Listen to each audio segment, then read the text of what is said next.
It's perhaps the most unpredictable night annually for WWE, whether it be teams of five striving to survive, incredible debuts of some of the all-time greats in WWE history, or angles that we'll remember forever. Of course, I'm talking about the Survivor Series.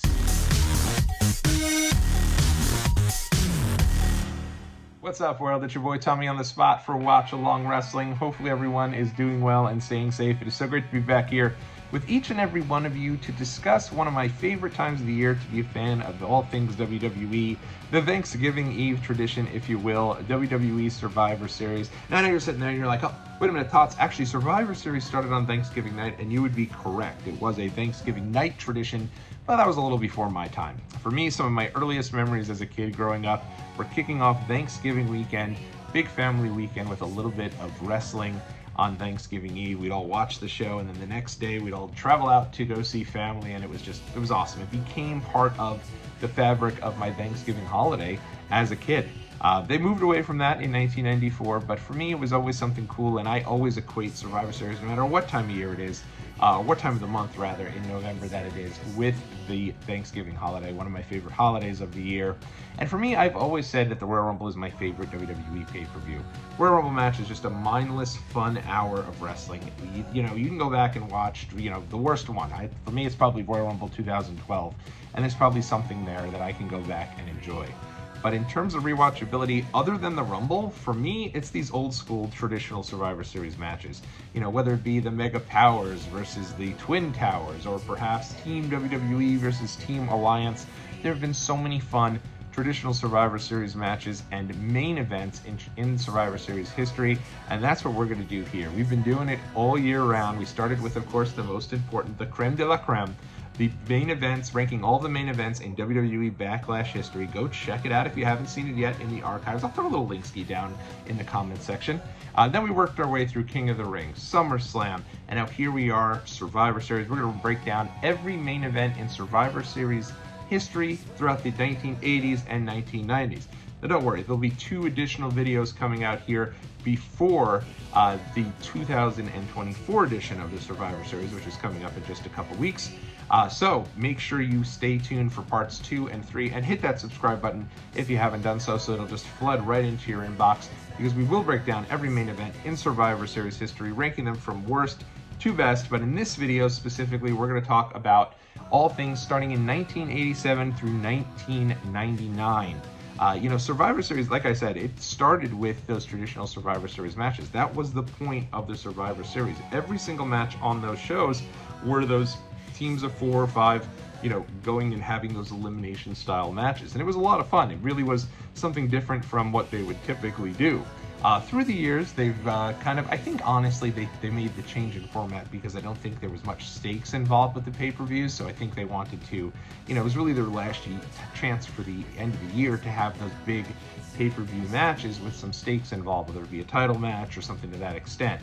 So I think in order for the event to continue and to evolve, they had to kind of shy away from that traditional Survivor Series format, which is why they started to implement some of the title matches or one-on-one matches that sometimes would even have more importance than the traditional Survivor Series matches. And obviously, this day and age, we don't have any traditional Survivor Series matches, which is a bit sad, but I will say the War Games has been a fun addition to the Survivor Series concept. That's neither here nor there. Let's talk about these main events, and let me get into some of my criterion for these main events. Of course, if you've never seen me break down these main events before, for me, the main event is the start of the event, the match itself, and it goes all the way to the end of the pay-per-view. So if there's something after the main event, that to me is inclusive in that main event. And of course, if you're looking at how I rank these, I usually rank these based on a storyline, significance, and then probably in-ring action. In-ring action is always, for me, probably a notch below the storyline and the significance or historical significance, if you will. So those are a couple of the different factors, but at the end of the day, my ranking is really based upon, well, me. So if you disagree, let me know. Throw your comments, your rankings in the comment section below. I'd love to check them out. And with that being said, let's do it. Let's rank every Survivor Series main event from 1987 through 1999, from the dirt worst to the absolute best. And here we are. We will start with the Survivor Series 1991. It's the team of the Big Boss Man and the Legion of Doom in a traditional Survivor Series match, taking on IRS and the Natural Disasters. Now, if you're wondering and you're doing the math at home, yes, this was teams of 3 striving to go on a spree. I don't know what, but it was 3 against 3. And in all fairness to them, this really probably should not have been the main event of the show. As a matter of fact, when I went back and rewatched this for the first time in a long time, even though this was the first Survivor Series that I do remember watching live, or at least I had gotten the tape relatively quickly, I did not remember. I completely forgot that the main event of the show is not Undertaker versus Hulk Hogan, the gravest challenge, if you will, which did see The Undertaker win his first WWE World Championship by defeating Hulk Hogan, because of the fact that at the end of the day, it would probably have sent the folks home a little unhappy. And in the 90s, that didn't usually happen to end pay-per-views. It was very rare for a pay-per-view to end with a heel winning. So at the end of the day, here we go, and they moved that to the middle of the show, and they replace it really with what could have been a really fun ending to the Survivor Series, because at the time, one of the big feuds going into Survivor Series was Macho Man Randy Savage against Jake the Snake Roberts. And this particular match was supposed to be Big Boss Man, Legion of Doom, and Sid Justice taking on Jake the Snake Roberts, IRS, and the Natural Disasters. So logic would say you go ahead, you take Sid out, you replace him with Macho Man, now you build a ton of heat to this match. It actually belongs in the main event. But instead, Jake Roberts is storyline suspended due to the grotesque angle that actually saw Jake Roberts' legitimate snake biting the arm of the Macho Man Randy Savage. Horrified me as a kid. I'll be honest, horrified me as an adult. It's gross. If you've never seen this angle, check it out. But yeah, Jake is just pulled from the match, and it's 3-on-3. And the reason for that is because Survivor Series 1991 is a vehicle to promote a new pay-per-view concept that WWE's continued to try many times throughout the years, which was the This Tuesday in Texas pay-per-view that was a couple of days after the Survivor Series, literally less than a week later. So basically throughout this entire show, all they're doing is pumping This Tuesday in Texas, and it really is a detriment to the Survivor Series 91, in my opinion. Rather than giving you what you traditionally should have on a big show, you really just had a bunch of matches and storylines leading up to This Tuesday in Texas, which didn't do great on pay-per-view. They tried to bring it back years later as Taboo Tuesday. Vince just loved the idea of doing a Tuesday pay-per-view. I have no idea why, but yeah, weird deal here. This match, it is what it is. First off, they kind of protect the Natural Disasters by having Earthquake walk out and get counted out after Typhoon is eliminated. So it comes down to LOD versus IRS. You know the deal. Obviously, LOD gets the win. And at a minimum, at least, everyone goes home happy in the arena. They do some cool promos between Undertaker, now as champion, and Hulk Hogan leading into This Tuesday in Texas, which I actually thought was pretty cool and a fun little Easter egg at the end of the show. But this had no business being the main event slot. That's why it's the last one here on our countdown. Moving right along, number 12, and I'll be honest, I actually don't think any of these matches are horrible. I think that a lot of these matches are a fun rewatch. I don't think anything is awful on these matches, but I can only go so high with this one. Survivor Series 1999, the triple threat match, The Rock versus Triple H versus The Big Show. You're probably sitting there saying, oh, that, 3 all-time greats, Big Show, The Rock, Triple H. That doesn't sound bad. And honestly, I went back and I rewatched it, and it wasn't half bad. The problem was that it wasn't what was advertised, and it wasn't what the people at the time were expecting, because what was advertised going all the way up until the day of the show was pretty much a dream match. The Rock versus Triple H versus Stone Cold Steve Austin, 3 of the all-time greats from the Attitude Era, coming together for the world title. Austin was, in my opinion, the most over of the 3. People were ready to see him get the title here, and were very excited about this match. And unfortunately, he was hurt. And they didn't know how, whatever story you believe here, whether they knew he was hurt ahead of time, weeks ahead of time, or that morning they found out he wouldn't be able to wrestle, they had to change things up. So that's, of course, when Rikishi did it for The Rock and hit Stone Cold with the car at the beginning of the show, leading up to a big surprise mystery person to take Austin's place. And they hadn't even really built that up. They were really more so, hey, Austin's not going to be able to be a part of the match. And you didn't know if it was going to be one-on-one. You didn't know who was going to replace him until Vince came out and said, we are having a triple threat match. And away we went. And for me, I still say the biggest missed opportunity here. They had a chance on this night, knowing Taz was coming into WWE just 2 months later at the Royal Rumble, to debut Taz early at the Survivor Series 1999, have him be the guy to take Austin's place, come out there and choke out Triple H to win the WWE Championship on his first night with the company. I mean, goosebumps just thinking about that. That would have been absolutely amazing. One of the biggest stars in all of ECW coming aboard and doing that. I know there was actually, I think it was on the Something to Wrestle With podcast when they talked about Survivor Series 99. They talked about how Taz was, there was some sort of rumor and innuendo about Taz being the guy to hit Austin with the car, and when the car kind of drove off, you saw the big orange balloons in the back, or a 13 in the back, and it was like very clearly where they were going to be going and how they were going to introduce Taz as a character to WWE, and I think that could have worked, but at the end of the day, I really think you debut him as a babyface. You have this crowd sitting here hating life throughout the whole show because all they want is Austin, and they feel like they were totally bait and switch, because it's bad when you buy it on pay-per-view and you're expecting to see Austin, but when you're in the arena and that's your night, or it's a Big Four pay-per-view, people might have traveled out for the show and then you're getting that switch. It is tough. Instead, they don't have Taz, they have the Big Show in there, and Big Show, just about a week before this, is literally riding the casket of his poor father, who storyline passed away, on the back of a truck that the Big Boss Man is driving, and is big time in the midst of this mid-card feud, going nowhere fast. He is hotshot into the main event scene. I get the idea there. They didn't want to give the title to The Rock because even, you and I, who hated Roman Reigns back in 2015, would have hated The Rock winning the title at Austin's expense in '99. So I knew they couldn't have done that. They wanted to send the crowd home happy with a surprise. They throw Big Show in there. They were paying him a lot of money. Didn't work because not only was he involved in a mid-card feud, he stayed in the mid-card as WWE champion. I went back and I watched Raw the next night. Big Show doesn't open the show. He's the champ, but he's just like in another mid-card match in the middle of the show. It's all about promoting Triple H against Vince McMahon coming out of Survivor Series.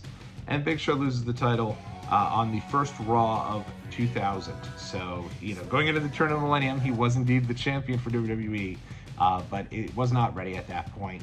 Obviously, he had a good career with WWE. He was there a long period of time, but I don't know that he ever fully lived up to sort of the mega hype that he was getting coming out of WCW, and I don't think this title run did him any favors. That said, go back and watch this match. Even though the crowd is kind of dead, it's a fun brawl. There's nothing wrong with the match, and I think at the end of the day, it's not a bad one at all. I think you go check it out. It's not bad, but it is number 12 on our list. Moving right along, number 11, we're going back to 1989, the Ultimate Warriors, the team of the Ultimate Warrior, the Rockers, and Jim the Anvil Neidhart taking on the Heenan family, Bobby the Brain Heenan, Andre the Giant, Haku, and Arn Anderson. If you're wondering why they were doing some stuff with Arn Anderson by himself or Jim Neidhart by himself, well, first and foremost, Jim Neidhart is legitimately just a part of this team while Bret Hart was on the 4x4s earlier in the night in 1989. Though Arn Anderson, it was supposed to be the Brainbusters, but Tully Blanchard was legitimately fired from WWE going into this show. I think he failed the drug test or something to that extent, so he was out, and they replaced him with Bobby the Brain Heenan. In all honesty, I think Bobby Heenan's great in this match. This is a fun one, especially when I remember I had not seen, for me, growing up, the first Survivor Series I had access to was Survivor Series 1990. It was always at Blockbuster. I rented it a half a dozen, maybe a dozen times. Perhaps 2 dozen. This was like one of my favorite tapes to rent from Blockbuster. They never had anything prior to 1990 though. That was like the cutoff for them. So for me, I didn't watch these shows until the tapes were available way later on, or may not have even watched these shows until the anthology DVDs for Survivor Series came out. So I was very surprised to see Warrior here positioned at the end of the card. It was really kind of a sign that WWE was ready to go with him, and he's featured in the match with Andre the Giant, Bobby Heenan. They're really clearly moving from Hulk Hogan to Ultimate Warrior. So for that piece, I think it's fun. The match itself isn't much. It comes down to, believe it or not, Bobby Heenan and the Ultimate Warrior. And Warrior squashes him, sends the people home happy.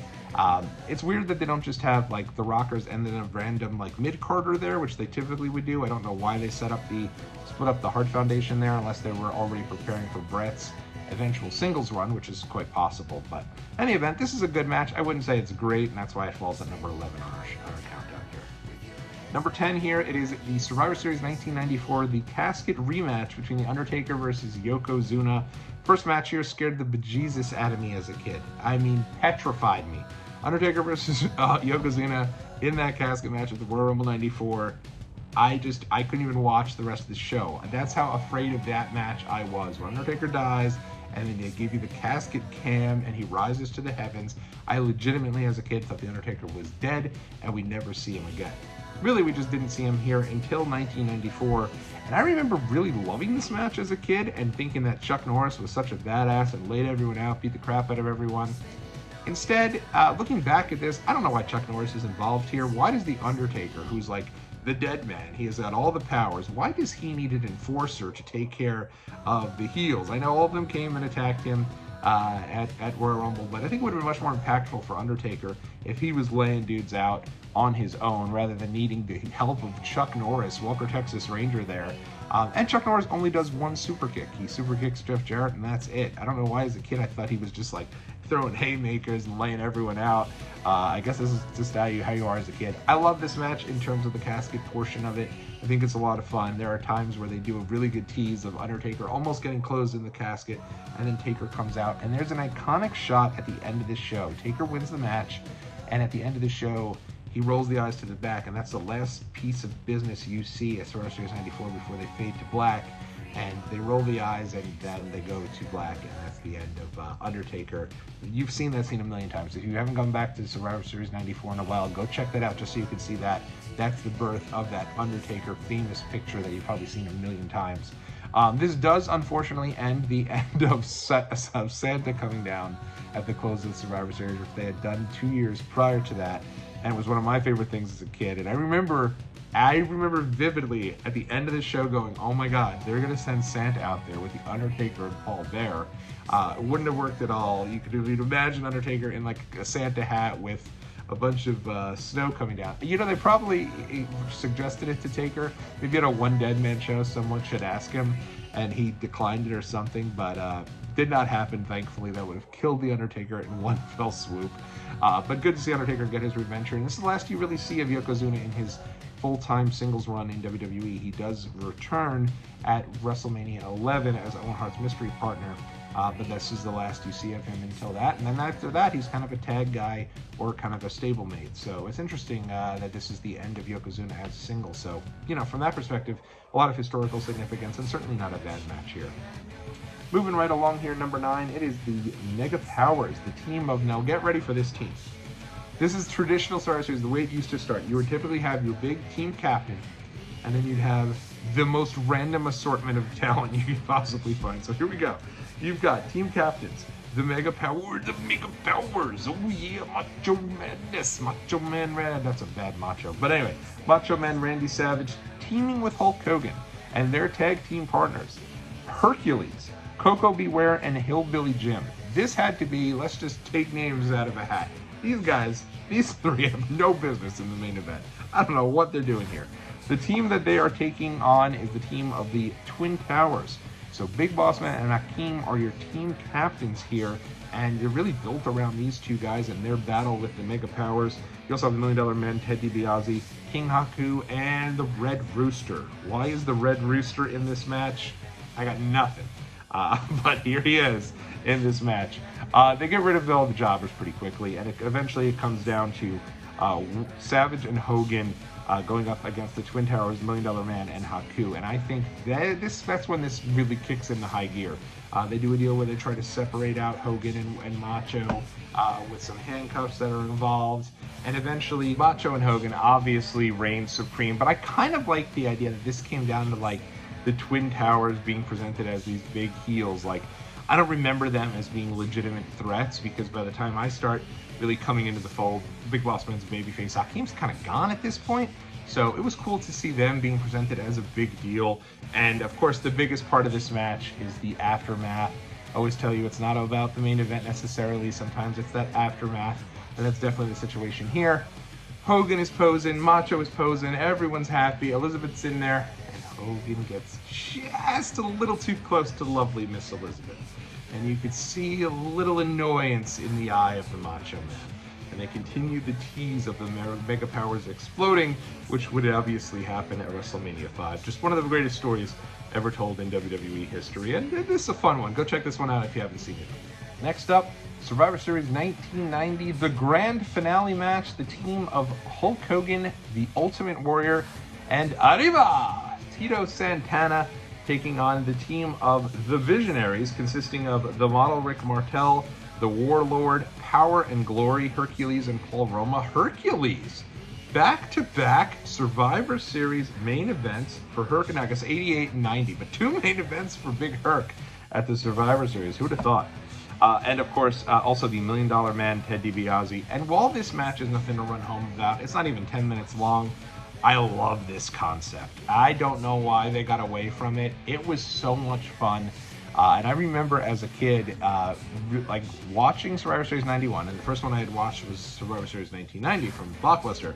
So the whole night I'm sitting there, and I was writing things down with like my little crayons and everything to keep track of all the baby faces and the heels that were coming out, and just being like, I totally beside myself and wondering like, oh my gosh, it's going to be LOD against Undertaker and Ric Flair and all the winners from earlier in the night.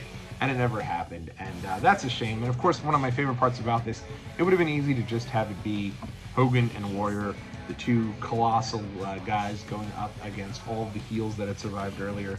But they throw you a bone here. They give you a bone to El Tito Santana and allow him to get into this match. And he even gets one of the eliminations in this match before obviously Hogan and Warrior overcome the odds and then stand tall together. For me, I think the direction should have been Hogan trying to get the title back from Warrior. Could have went babyface versus babyface again at WrestleMania 7. I think the way it worked out was fine, but I don't know. To me, I just didn't necessarily want to see the two babyfaces. I'm sure in 1990 I thought it was great, but looking back, I was like, why is Warrior standing there with Hogan? Like, Hogan shouldn't be glomming Warrior's spot. And of course, Warrior's spot would only last 2 months later. 2 months longer, as he'd lose that title at the Royal Rumble 1991. Moving right along here, Survivor Series 1992, Bret Hart versus Shawn Michaels, a show that I absolutely hated as a kid because they went away with all of the traditional Survivor Series matches. Look, I know a lot of people are going to say that I rank this way too low on the countdown. For me, it's hard. It's hard to do these rankings where you have these traditional Survivor Series matches and you also have these singles matches, and you're trying to see which one's better, which one you enjoyed more. For me, I enjoyed this match, but I enjoyed their match in 97 more than I enjoyed this match. This is an absolute technical masterclass. It's a really strong match.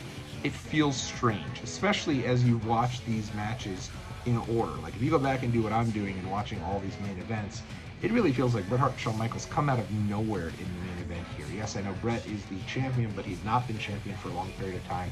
And Shawn Michaels hadn't even been a singles for a year and really was of no threat. And going into this match, they announced that only Bret's belt was on the line, which of course tells you Bret Hart was going to win. I thought it was cool that they put this match on last, but I'm also surprised. I really thought going in it was going to be the tag match there between Macho Man Randy Savage and the Ultimate Warrior going up against Razor Ramon and Ric Flair. I was very surprised that was not the main event because that really was promoted much heavier, in my opinion, than Bret and Shawn. But obviously Bret was the champ, a new champion, and they were obviously trying to go into a different direction with all the steroid trial stuff and all that, the controversy that was surrounding some of the bigger, larger-than-life stars in WWE at the time. But I will say, great match. It's just never in doubt who was going to win at the time. And even going back and watching it, I do think that it's good. I just don't think it's as good as you get from Bret and Shawn, as they're going to be monopolizing the top of this countdown here in a bit. This is the start of the Santa Claus, so Santa Claus comes down. Love that added piece of this, because if you remember, Santa Claus, the idea is Santa's coming here on Thanksgiving Eve to celebrate with the big baby face before obviously showing up at the end of the Macy's Day Parade. So at least as a kid, that's how I saw it. He came to Survivor Series before he came to the Macy's Day Parade. But I don't know. That's what I thought. Moving right along here, number 6 is the initial main event of the very first Survivor Series 1987. Team Hogan versus Team Andre. Team Andre, let's go through this, because I'll tell you right now, you could just like throw random names in a bag and come up with these teams. Again, Andre the Giant on the team with the Natural Butch Reed, King Kong Bundy, One Man Gang, and Rick Rude, taking on Team Hogan, which was consisting of Hulk Hogan, Ken Patera, Paul Orndorff, the Magnificent Don Morocco, and Bam Bam Bigelow, who was a relative newcomer at the time. And I remember going back and watching this match when I first got my hands on it many years after the day that it aired, and not realizing that at one point the show ended with a total spotlight on Bam Bam Bigelow. But that is exactly what this was. Obviously, Bam Bam would go on to main event pay-per-views as a heel for WWE when back in 1995 he main events WrestleMania against Lawrence Taylor. But at one point, very clearly, they must have seen Bam Bam as the next guy, because this match, Hogan's disposed of pretty quickly, and it comes down to King Kong Bundy, One Man Gang, and Andre the Giant against Bam Bam, and he goes on a run. He actually is out there, super athletic big man. He's doing cartwheels, he's doing backflips, incredible stuff. And I remember as a kid, my dad would always say his favorite wrestler was Bam Bam Bigelow. I was like, Dad, Bam Bam Bigelow? Like, of all people? Like, I remember he was super pumped going into WrestleMania 11, and it all stemmed back to this match, the first main event at Survivor Series. He doesn't win the match. At the end of the night, Andre the Giant stands tall, but you remember, this is peak Hogan era. So to see another babyface as the final guy on the team and it not be Hogan, total surprise. And then the heels win. So you're watching that match. Remember, WWE very rarely at that point is thinking about having heels win to end the show. So even more surprising is the idea that Andre ends up surviving and he's the sole survivor. But in any event, I thought this was a very entertaining main event and a really good start to the traditional Survivor Series concept there. And I wonder if they had plans for Bam Bam. Obviously, Bam Bam wouldn't last too much longer in his initial run with WWE. I think he had some injuries that he was dealing with, but clearly, you watch this match, he's their guy. He's the last guy on the Hogan team, and he goes on a run. It's a fun showcase for Bam Bam Bigelow and a fun main event at the inaugural Survivor Series. Moving right along here, we're getting to our top 5, and I'm sure some folks are going, this crazy guy, he still hasn't talked about the freaking foreign fanatics against the All-American team. Well, here it is at number 5. It is, of course, Team Made in the USA Lex Luger. It is Lex Luger, the Steiner brothers, and The Undertaker taking on the team of Yokozuna, Ludwig Borga, Crush, and Jacques Rougeau. And this is nostalgia bias for me, man. For the longest time, Survivor Series 1993 was one of my favorite shows. First match there with 1-2-3 Kid and Marty Jannetty surviving over the big guys, and had like those little guys being the guys who survived, I thought was just so cool. The Four Doinks, complete silliness. Owen turning on Brett, and then here this main event. I loved this show, and I had a tape of Survivor Summer, because you'd get the pay-per-view and you'd record it on a VCR, so then you wouldn't have to go out and buy the tape when it was released, because the tapes were like $60 when they were first released. So I had SummerSlam 1993 with the countdown on that from the free preview channel, SummerSlam 93, and then it would just go right into Survivor Series 93 with, of course, the countdown as well. My dad wanted it. He knew I was a completionist nerd even back when I was just an itty-bitty kid. And so, for me, again, it's total nostalgia bias here. I love Lex Luger from his 93 run, and he's like my guy. That was my Hogan. I start to really, yes, Hogan was my Hogan, because when I first start watching, he's the big guy.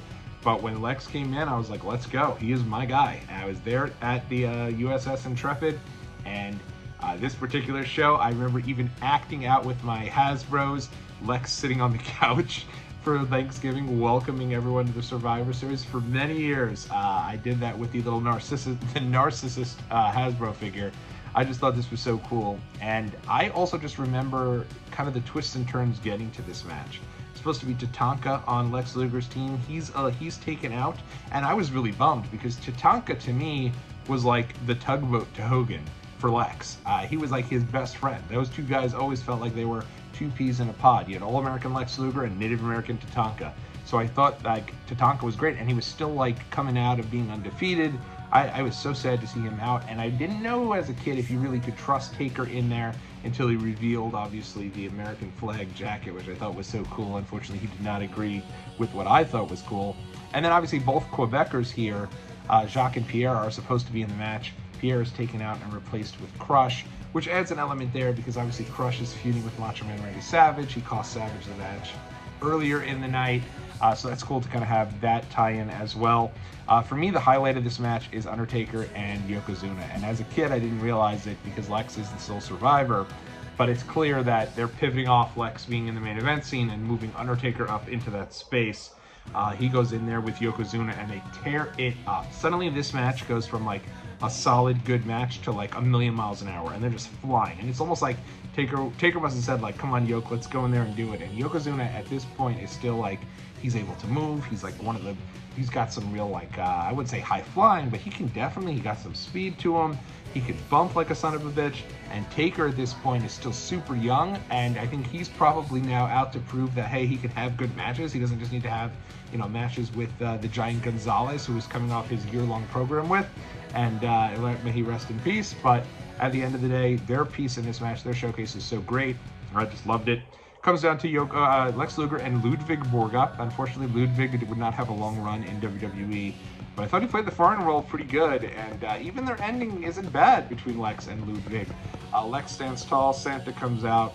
God bless the USA. About as fun as you can get to end a show. I love this match, and yeah, of all the original traditional Survivor Series matches, to me this is the best one. Crazy. All right, well, the best main event, I should say that. There's some good undercard ones that are probably better. The best main event is this one right here, 1993. All right, number 4, got to go with Montreal, 1997, Bret Hart versus Shawn Michaels. I can only go so high with this match. But it's unfortunate that I think so many people don't remember this match, because they actually go crazy in this match. They beat the holy hell out of each other. And, you know, give Bret a lot of credit. I think at this point, Bret has been significantly downplayed. You remember, Bret is the champion going into this match, and had been since SummerSlam, but did not main event either of the pay-per-views coming out of SummerSlam. He's in there like working a mid-card feud with the Patriot Del Wilkes, while Shawn's tearing it up in the main events with The Undertaker in September, and then obviously Hell in a Cell in October. So for them to be in this main event, you know, Bret kind of going out on a high note. And I remember, it's crazy, like as a kid, I would always kind of be on the pulse of what was going on. I wouldn't like read the Observer, but like in my local newspaper, there was a little guy who had a column, and he'd normally spoil things. There was like nothing out to me that you knew that Bret was leaving. So it was weird kind of going back, and at the way that this is, I don't remember if this is the actual pay-per-view, but going back and watching this, they ring the bell. JR's like, this is confusing, guys. I don't know what's going on. My Bell's Palsy brother, love JR. And Shawn is out the door. He's running out there. You see that scene with him and Gerald Briscoe, and boom, fade to black, done. You don't see Bret do the WCW. You don't see Bret upset. Nothing. It's just they go to black, and you're done as quick as they could. And that was really kind of interesting to kind of go back and watch that unfold in real time. But I'd forgotten what a great match it was. It really was a solid match between these two. And you know, at the end of the day, it's of course remembered for being the Montreal Screwjob. Vince McMahon telling them to ring the bell and call for everything to end there. And obviously Bret goes off to WCW. Last time we see Bret in WWE ring until 2010. He would come back and do the Hall of Fame earlier than that, 2006, but did not appear even at that WrestleMania. He was like very clearly, I'm just here for the Hall of Fame. So yeah, kind of sad, bittersweet type of deal. Shawn just a complete douche heel at this point in the DX type stuff that he was doing, but I thought it was just so much fun. So great match. Obviously leads to one of the most iconic the iconic you know, off the script moments in WWE history with the Montreal Screwjob. All right, so we're getting to our top 3 here. These were tough. I kind of went back and forth on all 3 of these. But I'm going to start here with number 3, Survivor Series 1996, Psycho Sid against Shawn Michaels for the world title. I love this show. This Survivor Series 96 was my favorite Survivor Series for a number of years, probably till I went to Survivor Series 2002. Another great one here, one that I missed, unfortunately, despite it being in my backyard in Madison Square Garden. And I had talked about this when I did my little video tribute to Sid when he had passed away. This match is awesome. As a matter of fact, I think the entire run of Psycho Sid, starting with Survivor Series 96, going through WrestleMania 13, is such an incredible arc for that character. He comes out, and despite being the heel, and I'll never forget it, because as a kid, little kid, I loved Shawn Michaels. He was my guy, right? Boyhood dream. I'm like the quintessential WWE fan. I'm just, whatever you force feed me, I'm thrilled to do. I got like my little, I'm playing the guitar with Man Mountain Rock. Like any character you give me, I'm just all about. So Shawn Michaels was my guy, and I just remember my dad kind of being really against Shawn. And being like, oh, I'd love to see Sid beat him. And I'm just being like, but Dad, he's a heel. What do you mean you want to see Sid win? He's a heel. My dad always liked those bigger guys, and Sid comes out here, and even though he's a heel, it's not really like he's a heel. Sure, he like goes psycho a couple of different times, but it almost feels like he comes out, he's embracing the crowd, right? Like he goes to each one of the members of the crowd, he's doing the who's man, and getting the pounds from each member of the crowd. Really just like a really cool character. And then again, mid-90s, heels are not winning the main events of pay-per-views. You're just expecting that it's going to be the babyface to get the triumphant win. Especially Shawn, you figured he was the next guy for WWE moving forward as that top babyface. And instead, he loses. And he has Super Sock Jose Lothario, who, looking back, why was Jose Lothario paired with Shawn Michaels? That just made him, honestly, pretty unlikable. May he rest in peace, but it just made no sense to have Jose Lothario as Shawn Michaels' second. I think it really made the characters just lame, for lack of a better term. And Sid wins, and there's just a pure adulation from the crowd. Sid walks around, he does a victory lap afterwards as the new champion. He looks like this incredible badass champion. He gets the big hug from Vlad the Superfan, which is this iconic moment where he's going around, everyone's high-fiving him. Vlad just jumps in his arms with a huge hug. He's so happy for Sid. And that's how the show ends, just with Sid triumphant at Madison Square Garden as your new world champion. It's so great. Shawn got some really fun matches out of Sid. Hey, to his credit, Sid had, Sid was his partner in those matches, but this is really great stuff, and probably could have even been 2 or 1 for me. Really fun stuff.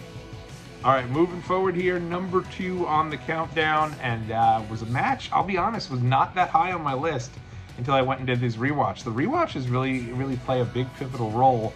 I adored this match on a rewatch. Survivor Series 1998, the finals of the Deadly Game tournament, The Rock versus Mankind, Mick Foley. First off, Rock and Mick Foley to me have never had a bad match. Just so much fun chemistry. They're out there. They're 2 new guys. Like, you start to realize after the semifinals is over, Austin's bounced, Taker's bounced, and you're like, wow, we're getting 2 guys who have never held the title. And you could really feel a bit of that excitement and going into the end of that show. And obviously, we're not, for me, I can't, I guess, factor in the whole show. But at the end of the day, the swerve here is just one of the greatest swerves probably ever, right? Mankind is very clearly being positioned as being the next corporate champion. He's doing everything he can for Vince McMahon. Vince McMahon even presents like a mystery opponent, which everyone in the crowd thinks is going to be HBK, and they're chanting for Shawn Michaels. It ends up being Dwayne Gill, because it's all being set up for Mankind to be that new champion. And then, boom. Shane comes out, flips off Stone Cold. Shane was my guy even back in '98, so I was kind of like, yes, let's go. And so he comes out and joins with Vince McMahon. Vince does the ring the bell. Kind of lame to do Montreal. At this point, we're over Montreal, I think, and certainly are over Montreal 20 years later when they were still doing Montreal. But at this moment, I think it was really enough. And he tells them to ring the bell. To the surprise of everyone, Rock looks kind of surprised and then embraces both Vince and Shane with a huge hug. Austin must pose. He comes out, he lays everybody out. And obviously, but Rock is your new corporate champion. Right when it looked like he was finally about to be embraced as the next big babyface star, with Austin kind of on the back burner of it, not to be. Instead, he goes to be, they flip the script. Vince Russo's finest work, and The Rock is your new champion heading into the road to WrestleMania 15. This was great, and one of my favorite parts of this match is in the front row, you have Mankind and Goldust, 2 fans dressed as Mankind and Goldust, who are over the top reacting to everything as Mankind and Goldust would, and it's awesome. I'm sure some folks probably thought it was distracting. I couldn't get enough of them. I was trying to find them in every scene to see how they'd respond to it. But really good stuff. Rock wins the title for the first time here. Mankind is left kind of dejected, but then is immediately now embraced as sort of that fun second babyface below Austin, and he'd actually be the next guy to win that title in January of '99. The famous "That'll Put the Asses in the Seats." But really fun stuff here, and again, this was just shy as the greatest main event of Survivor Series in the 1980s and 90s, because that distinction goes to Survivor Series 1995, Diesel versus Bret Hart. That's right, Big Daddy Cool Diesel gets the top spot in the top match. And if you have not seen this match, go out of your way to rewatch it. It's one of the greatest world title matches, certainly of the night. I'd say it's probably one of the greatest world title matches in the 90s. I think it's that good for WWE. And it's something, they have such great spots here.